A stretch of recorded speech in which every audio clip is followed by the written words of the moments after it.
Hi everybody. In the series of learning English, today we are just going to carry on the same topic of passive voice.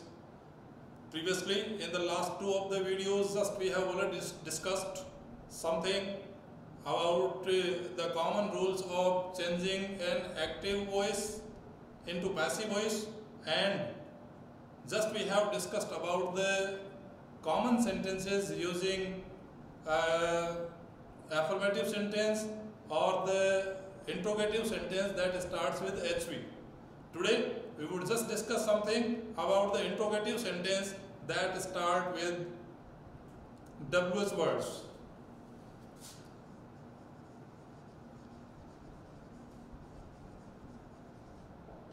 Interrogative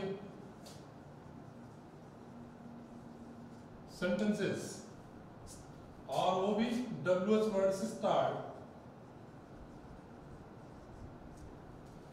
जो वाक्य WH word से start होते हैं उनको passive voice पे कैसे बदलेंगे, इसके पहले मैं एक बार वापस आप लोगों को टेंस की टेबल पे ले जाता हूं।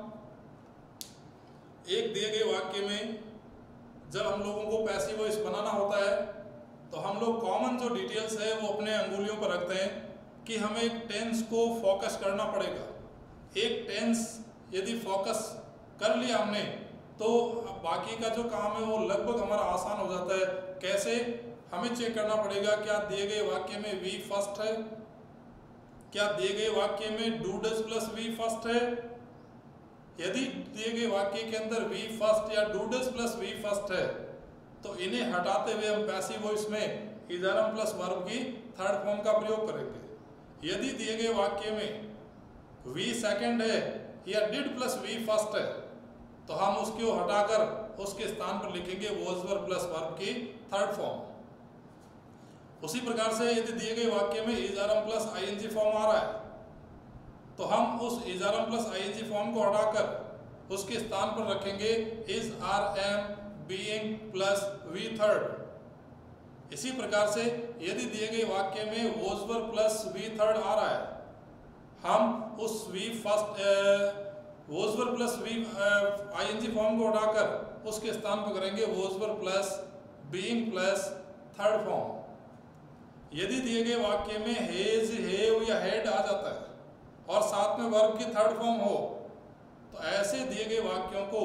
हेज हेव हेड के बाद बीन लगाकर हमें वर्ब को थर्ड फॉर्म में रखना ही है।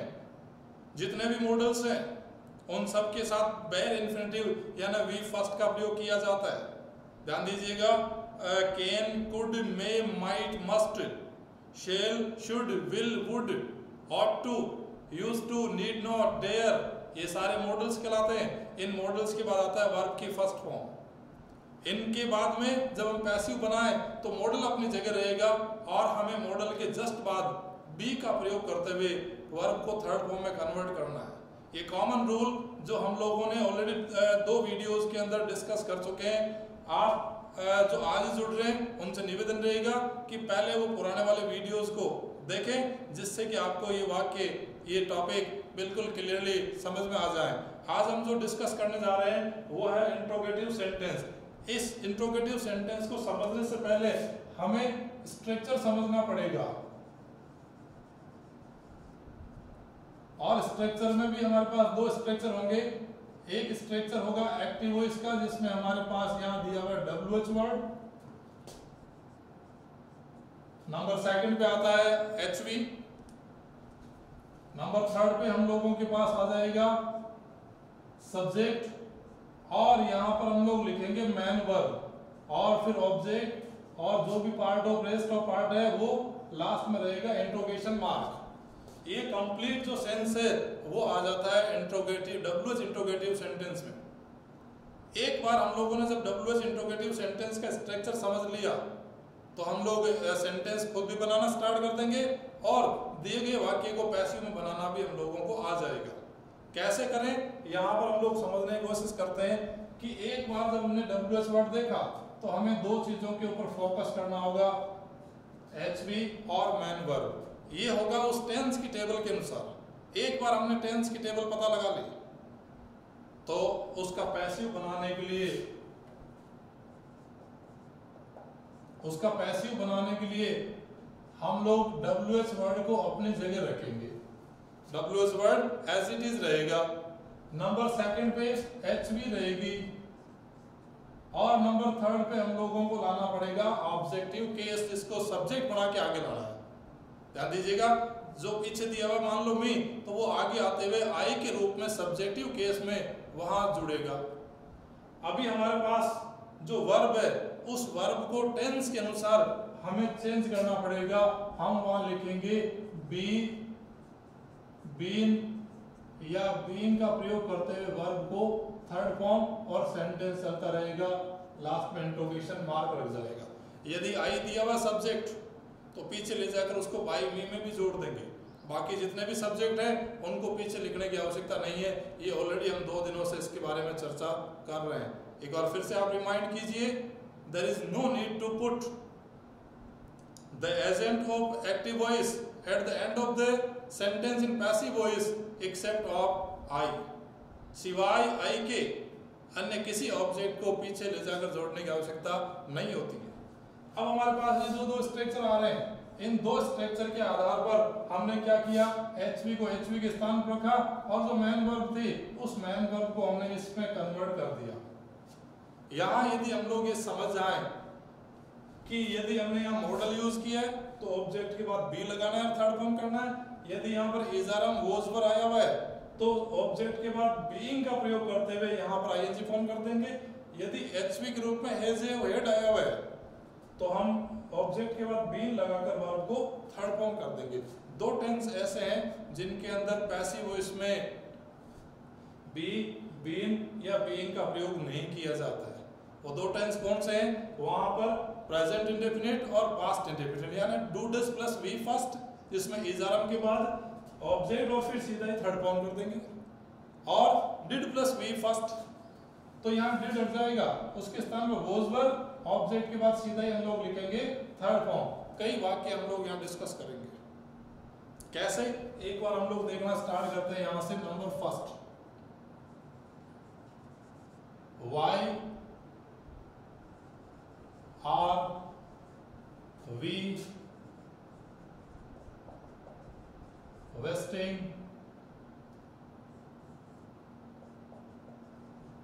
Time now. अब यदि हम लोग इस पर चर्चा करें, बहुत ही जो बिगिनर्स हैं वो भी ध्यान से देखें। अब तक यदि आपने नहीं भी सीखा है तब भी यहां से सीखना स्टार्ट कीजिए। ये क्लास 9, 10, 11 के लिए है, और जो कंपटीशन एग्जाम को तैयारी कर रहे हैं वो भी यहाँ देखें कि यहाँ आया हुआ है आर और यहाँ आया हुआ है आईएनजी फॉर्म, तो बिल्कुल क्लियरली आपको समझना पड़ेगा।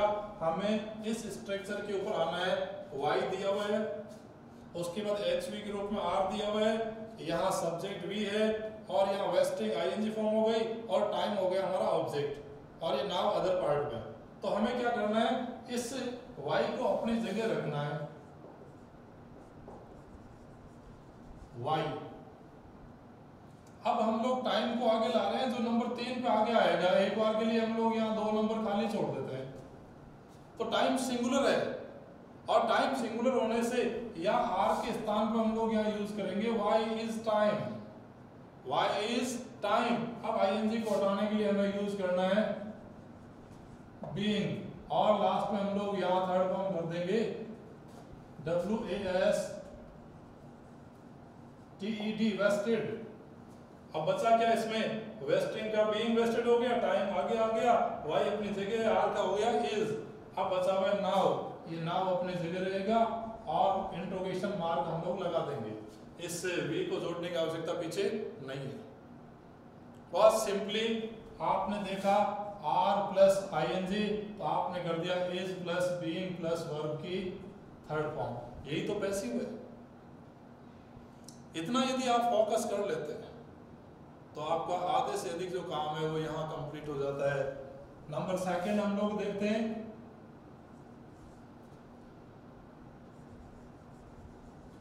when can I leave the class today. इस बार हमारे पास मॉडल आया हुआ है कैन और वर्ब की फर्स्ट फॉर्म। तो जैसे हमने देखा कि कैन मॉडल आ गया, फर्स्ट फॉर्म आई हुई है, तो हमें बी लगाकर थर्ड करना है। कैन अपनी जगह रहेगा, ऑब्जेक्ट को आगे लाना है और साथ में बी लगाकर थर्ड फॉर्म करना है। यदि ये वर्ब है तो द क्लास हुआ हमारा ऑब्जेक्टिव केस। द क्लास हुआ हमारी ऑब्जेक्ट। उस ऑब्जेक्ट को नंबर 3, इसका अर्थ ये हुआ नंबर फर्स्ट पे WH वर्ड, नंबर सेकंड के ऊपर HV और नंबर थर्ड पे आएगा ऑब्जेक्ट, जो कि सब्जेक्टिव केस में आगे आएगा। यहां पर हम लोग आगे लाते हैं पैसिव वॉइस। यहां पर व्हेन अपनी जगह रहेगा, उस पर कोई चेंज नहीं होने वाला है। मॉडल है तो ये मॉडल अपनी जगह रह जाएगा। उसके बाद ये जो आई सब्जेक्ट है उसके स्थान पे हम लोग लिखेंगे दी क्लास। दी क्लास। तो व्हेन कैन द क्लास, अब बी लगा के थर्ड फॉर्म करना है, क्योंकि हम लोगों को सीखने के लिए एक बार वापस स्ट्रक्चर पे आ जाते हैं। WH वर्ड अपनी जगह पड़ा है, कैन हमने लगा दिया, ऑब्जेक्ट हमारे पास आ गया। अब हमें मॉडल के रूप में बी लगाकर वर्ब को थर्ड फॉर्म करना है, तो हम यहां लिखेंगे बी लेफ्ट। ध्यान दीजिएगा, कॉमन जो मिस्टेक होती है स्टूडेंट से, वो कॉमन मिस्टेक ये होती है कि वो लीव की जगह डी लगाते थे लीव्ड, जो कि गलत है। Leave left left, LIV leave और LEAV long sound leave leave leave, दोनों का फर्क देखिए, शॉर्ट साउंड और लॉन्ग साउंड। अब हमारे पास बचा हुआ हिस्सा टुडे और बाई के साथ पीछे ले जाएंगे हम लोग इस आई को मी के रूप में चेंज करते हुए। ये हमारे पास बन गया, क्या किया हमने, कैन और फिर बी लगाकर वर्ब को थर्ड फॉर्म। छोटे छोटे वाक्यों से स्टार्ट देते हुए हम लोग कॉम्प्लिकेटेड सेंटेंस की तरफ बढ़ेंगे, लेकिन पहले हमें कॉन्सेप्ट क्लियर करना पड़ेगा कि ultimately we can just change the sentence और नॉट। क्या हम सेंटेंस बदल पाए या नहीं बदल पा रहे हैं।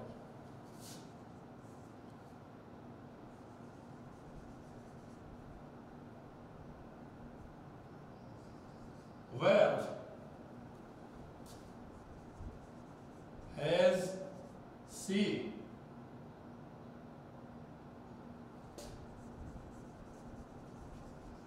placed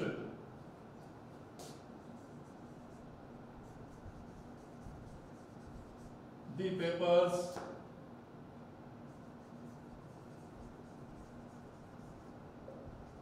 recently।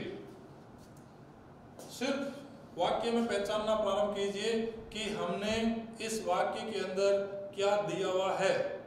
एक बार हमने पता लगा लिया कि इस वाक्य में आया हुआ है हैज प्लस वर्ब की थर्ड फॉर्म, तो आपको क्विक रेस्पॉन्स देना होगा कि इसमें बीन लगाना है। फिर से सुने, वेयर पे कोई फर्क नहीं पड़ेगा, हैज को थोड़ी देर के लिए रोक लेते हैं। सी नंबर थर्ड है, उस पे हम लोग लाते हैं दी पेपर्स को। दी पेपर्स, पेपर्स बहुवचन है तो हैज के स्थान पर हम लोग यहाँ यूज कर देंगे हैव। तो वेयर हैव दी पेपर्स। अब हमारे पास वाक्य बन रहा है वेयर हैव दी पेपर्स। यहाँ सी के अनुसार हैज लगा, दी पेपर के अनुसार हम लोग यहाँ यूज करेंगे हैव। तो वेयर हैव दी पेपर्स। अब बीन लगाकर थर्ड फॉर्म करना है, बीन प्लेस्ड। बचा क्या, रिसेंटली। और लास्ट में उसकी आवश्यकता नहीं है।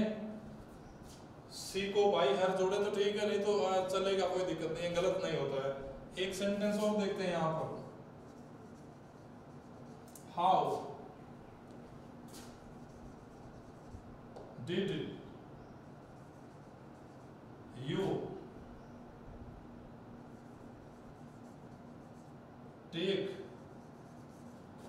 माई पीरियड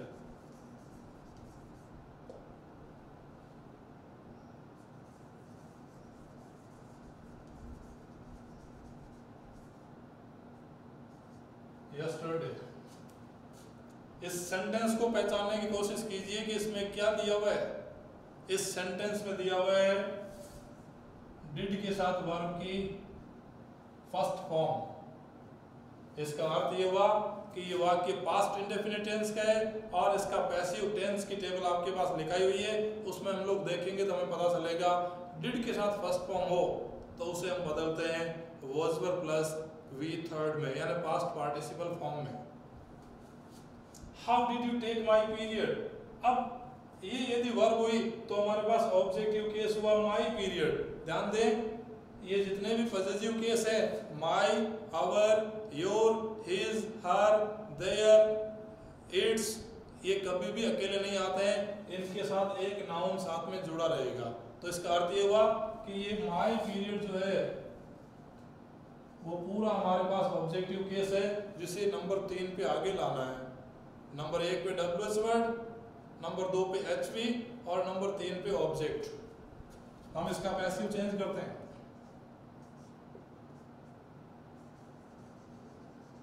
ये how, how much, how many, how far, how long, ये जब जो वर्ड है हाउ से स्टार्ट या हाउ खुद, ये भी डब्ल्यूएस वर्ड ही माने जाते हैं। तो हाउ अपनी जगह। अब हमारे पास माई पीरियड एक वचन है तो डिड के स्थान पे हम लोग यहाँ यूज कर देंगे was. How was my period, how was my period, how was my period. अब वॉज वर्ड के बाद सीधा ही थर्ड फॉर्म, तो टेक का थर्ड फॉर्म कर देंगे टेकन। टेकन बचा हुआ ऐसा यस्टरडे, और इंट्रोगेशन मार्क, इसकी आवश्यकता फिर भी हमारे पास में नहीं होगी। लास्ट सेंटेंस देखते हैं हम यहां पर।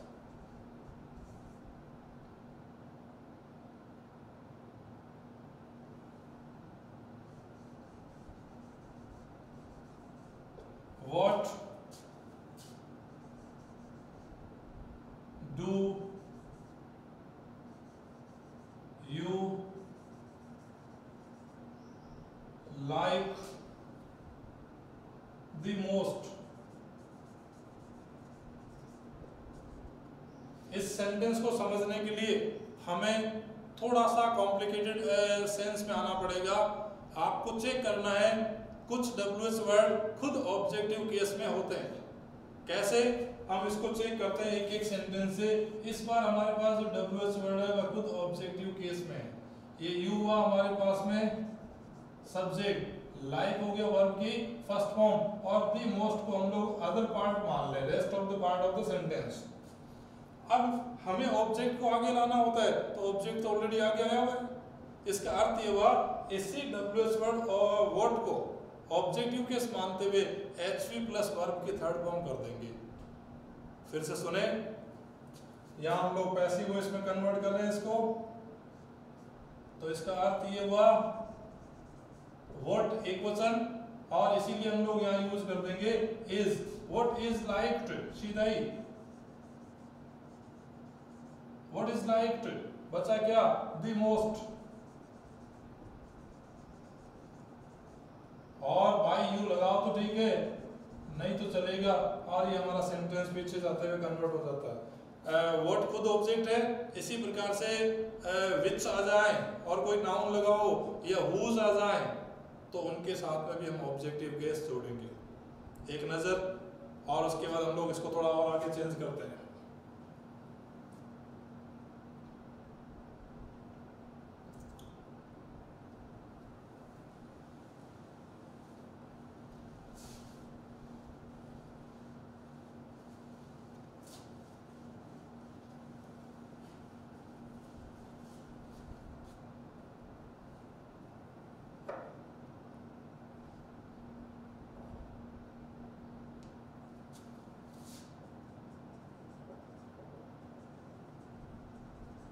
What, whose plus noun, how much plus noun, how many plus noun,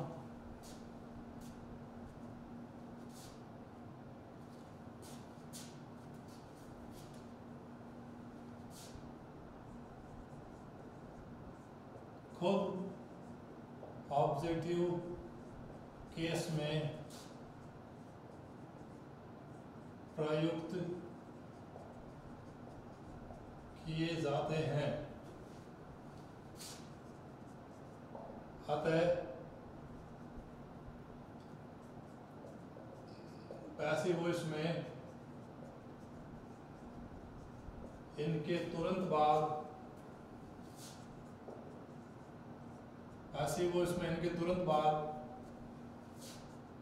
HV plus आवश्यकता अनुसार be been being plus B third का प्रयोग किया जाता है।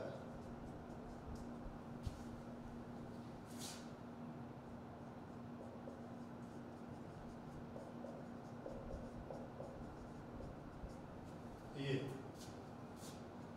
फिर से सुन ले, व्हाट हुज के साथ एक नाउन रहेगा, हुज अकेला नहीं आता है कभी भी। हाउ मच एक नाउन रहेगा, हाउ मेनी इसी प्रकार से विच, ये कभी भी अकेले नहीं आते हैं और इन्हें ऑब्जेक्टिव केस के रूप में ही माना जाता है। एक दो वाक्य हम लोग यहां लेते हैं।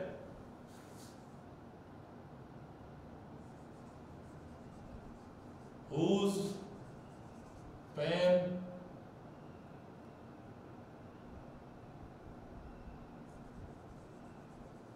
have I found at the tank। अब इसमें आपको चेक करना होगा कि हमारी कॉमन जो मिस्टेक होती है वो कॉमन मिस्टेक ये होती है कि हम लोग फाउंड के बाद दिए गए एट द टैंक में से किसी एक को ऑब्जेक्ट मान लेते हैं। तर्क के लिए जगह है। 80% जो स्टूडेंट्स होते हैं वो एवरेज कंडीशन में होते हैं, इसलिए उनके लिए हमें भी प्रयास करना चाहिए। ये मान के चल रहे हैं हम लोग कि आप यहाँ इस टॉपिक को पहली बार सीख रहे हैं, इसलिए थोड़ा सा हम लोग यहाँ फोकस करें। यहाँ हम लोगों को एक एक शब्द को चेक करना है। ये हुज पेन अपने आप में खुद ऑब्जेक्टिव केस में है। हो गई हमारे पास में HV, आई हो गया हमारा सब्जेक्ट और फाउंड हो गया वर्ब की third form, at the tank हो गया हमारे पास में अदर। इसका अर्थ ये हुआ ऑब्जेक्ट ऑलरेडी आगे दिया हुआ है। ये जो ऑलरेडी ऑब्जेक्ट आगे दिया हुआ है, ये ऑब्जेक्ट हम लोगों को यहाँ पर ही रखना है। हुज पेन और आई के हिसाब से यहाँ हैव लगा हुआ था। अब हमें हुज पेन के अकॉर्डिंग यहाँ पर सिंगुलर यूज करना पड़ेगा, हैज बीन, और पैसिव वॉइस में हैज बीन फाउंड, क्योंकि हैज के साथ थर्ड फॉर्म आए तो हैज के बाद बीन लगा के थर्ड फॉर्म किया जाता है। वो एट द टैंक अपनी जगह रहेगा।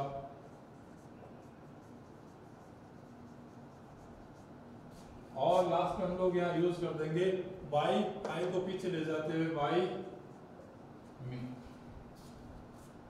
Number second, which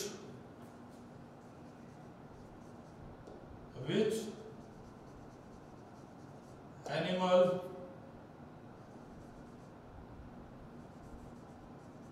do you see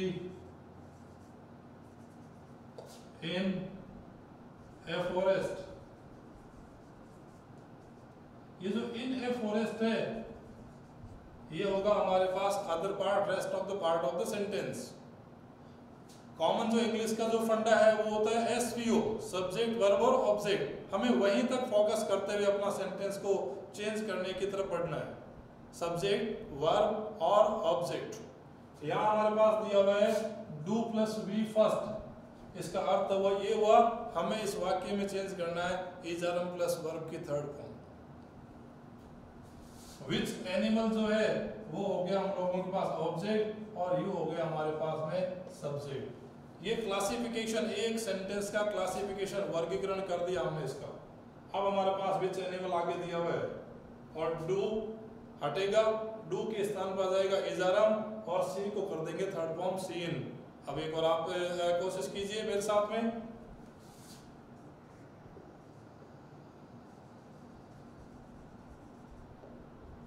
which animal, do हट जाएगा इज, विच एनिमल इज, और वर्ब की थर्ड फॉर्म यहाँ डायरेक्ट आ जाएगी, विच एनिमल इज सीन, कौन सा जानवर देखा जाता है, पैसिव वॉइस हिंदी के अंदर कौन सा जानवर देखा जाता है, in a forest, in a forest, by you की आवश्यकता पीछे जाते हुए नहीं है, और हमारे पास सेंटेंस या कंप्लीट सेंस में आ जाता है।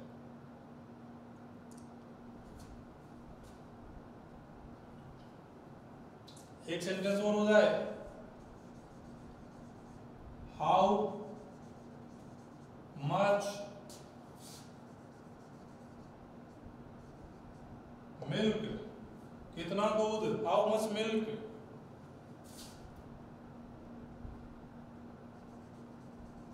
am I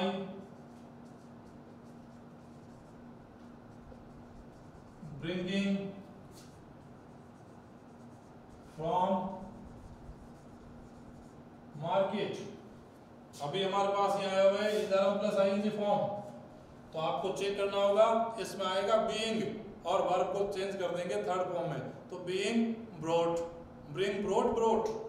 अब हमारे पास ये ऑब्जेक्ट खुद ही आगे है, ये हो गई एचवी, ये हो गया सब्जेक्ट, ये आईएनजी फॉर्म, और ये हो गया अदर पार्ट।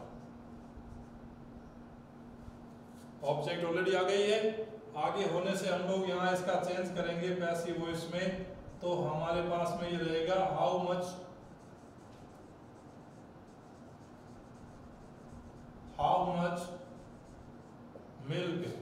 अब एम हट जाएगा क्योंकि एम लगा है वो आई के कॉन्ट्रैक्ट में है, यहाँ हमारे पास नया ऑब्जेक्ट बन गया, सब्जेक्ट बन गया है, वो सब्जेक्ट बना है हाउ मच मिल्क, और जितने भी लिक्विड है वो सिंगुलर माने जाते हैं, इसीलिए हम लोग अनकाउंटेबल हो तो सिंगुलर हो जाएगा, how much milk is. I N G हटाने के लिए हम लोग यहाँ यूज करेंगे बीइंग और third form brought, how much milk is being brought from market अपनी जगह रहेगा।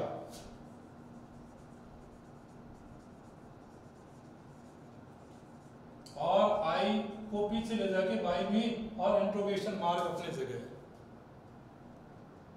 यहां पर एक बार हम लोग डब्ल्यूएस वर्ड के एक हिस्से को कंप्लीट करते हैं, दूसरा हिस्सा हम शुरू करते हैं।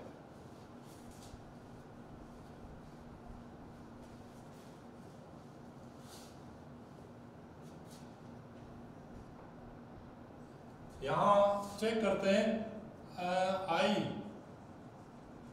हु सब्जेक्ट है और हुम होता है ऑब्जेक्टिव केस, ये केस हुआ सब्जेक्टिव, और हुम हो गया हमारे पास में ऑब्जेक्टिव केस। यदि वाक्य के अंत, वाक्य के शुरू में हु दिया हुआ है तो हम उसे चेंज करते हैं बाई हुम में, लेकिन मान लो ऑलरेडी हमारा सेंटेंस हुम से स्टार्ट हो तो हुम को हम वापस चेंज करेंगे हु में। कैसे?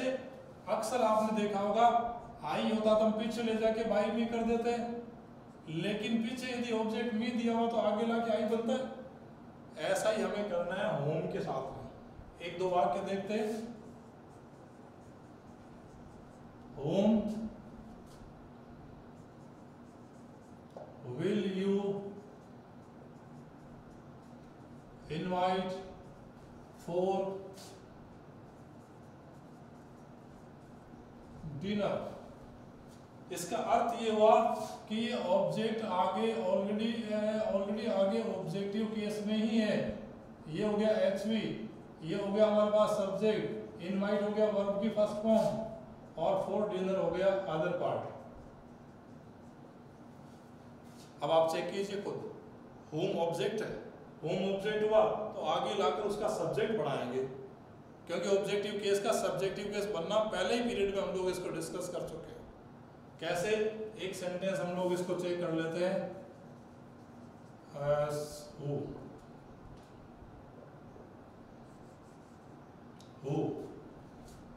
होम का हो गया हु, और यदि हु आ जाए तो उसका बाई होम जरूर करेंगे, फिर उसका होम नहीं करेंगे, क्योंकि उस हु को पीछे ले जाकर एजेंट से जोड़ना होता है बाई से। तो वो हम लोग आगे डब्ल्यूएस वर्ड का सेंस रखने के लिए उसके बारे में हम लोग कल डिस्कस करेंगे। हु आगे आ गया है और इस विल को ही यहाँ यूज करते हुए बी लगाकर थर्ड फॉर्म करना है, invited. Who will be invited, बचा क्या, फॉर डिनर, वो अपनी जगह रहेगा। फॉर डिनर बाय, इस यू की आवश्यकता अब ज्यादा नहीं पड़ती है, इसीलिए हम लोग यहाँ इसका सेंस कंप्लीट ले आते हैं। चेक कीजिएगा आपने क्या क्या सीखा है। एक बार रैपिड रिवाइज के साथ मैं इस क्लास को यहीं खत्म करूंगा। एक इंट्रोगेटिव सेंटेंस जो कि WH वर्ड से स्टार्ट हो, आपको वाक्य मिलेगा इस प्रकार का दिया हुआ, जिसका प्रारंभ होगा WH वर्ड से। WH वर्ड के बाद आपके पास होगा HV, HV के बाद में सब्जेक्ट और उसके बाद मेन वर्ब और ऑब्जेक्ट। हमें क्या करना है, HV और मेन वर्ब को फोकस करते हुए पहचानना है टेंस कौन सा है। आपको पीछे टेंस की टेबल लिखवाई हुई है। हमें WH को WH के स्थान पर रखना है, फिर HV अपनी जगह रहेगी, फिर नंबर सब्जेक्ट के स्थान पे ऑब्जेक्ट लाना है। तब टेंस की मांग के अनुसार बी, बीन और बीइंग का प्रयोग करते हुए थर्ड फॉर्म करना है। आप इनको फोकस कीजिए। जय हिंद।